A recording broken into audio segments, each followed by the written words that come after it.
had if you hadn't faced that fear. Here's one of my all-time favorite quotes. I do have it kind of paraphrased, but I'm still going to try to follow it because my mind will wander on me. Our deepest fear is not that we are inadequate. Our deepest fear is that we are powerful beyond measure. It is our light, not our darkness, that most frightens us. We ask ourselves, who am I? Who am I to be brilliant, to be gorgeous, to be talented or fabulous? Our society teaches us that that's arrogance to think along those terms. And it can be. But if we disempower ourselves with the messages we tell ourselves, we can never embrace the full potential that we have. So I'm going with Marianne Williamson here, and I'm challenging you. Actually, who are you not to be? Why not be brilliant? Why not tap into your talents? Why not be gorgeous? We are all meant to shine as children do. As we let our own light shine, we unconsciously give other people permission to do the same. As we are liberated from our own fear, our presence automatically liberates others. If you get nothing else out of today's talk, I hope that you will leave with this in your heart.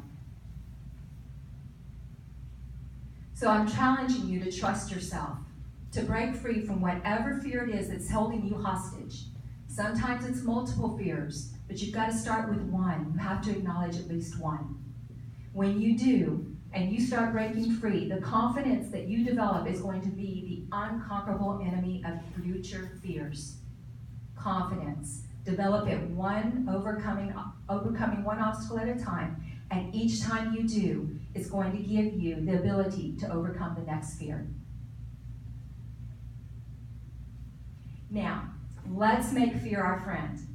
Instead of it being false evidence that appears real, that allows us to forget everything and run, I want you to look at this and face everything so you can rise. I want you to get facts. I want you to be empowered, take action, and be able to create a new reality for you, for your future generations, for your loved ones, because they're watching you. And what you do becomes the norm.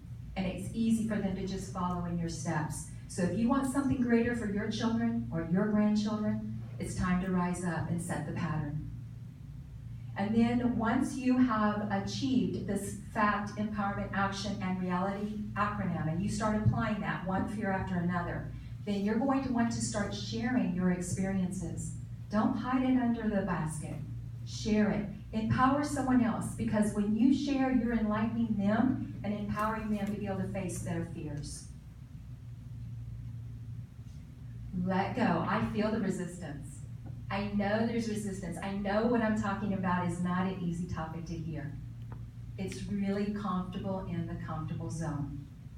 And I'm challenging you, because change takes challenge. And you have to be willing to let go of that comfort zone if you want more from life. There is a book by Dr. Wayne Dyer, Excuses Be Gone. Anybody familiar with it? Please consider putting that on your next book reading list. Highly, highly recommended. It is life-changing. He talks about how mind viruses hold us hostage and how we live by them day in and day out, and how they actually limit us and keep us from achieving the goals and the things that we're capable of.